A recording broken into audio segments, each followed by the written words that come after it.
Les discussions se poursuivent entre l'Iran et les États-Unis sur le nucléaire, reprise des pourparlers. Une réunion a eu lieu aujourd'hui, une troisième est programmée dans une semaine. Les échanges visent à parvenir à un accord qui garantira un Iran sans armes nucléaires et sans sanctions, mais qui permettra à Téhéran de développer une énergie nucléaire pacifique. Frédéric Simon, vous êtes avec nous depuis Tel Aviv pour Europe 1. Selon plusieurs sources, Israël envisagerait une attaque contre les installations nucléaires iraniennes dans les mois à venir, malgré le no-go du président Trump.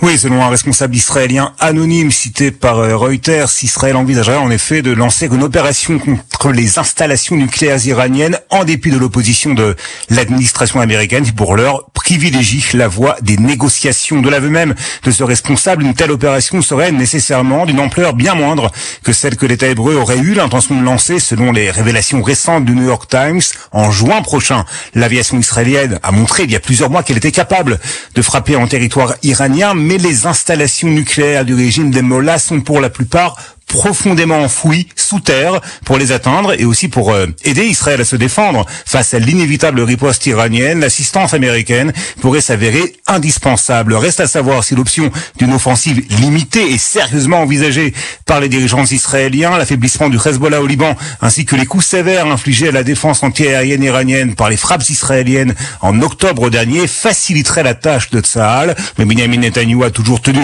à ne pas contredire Donald Trump.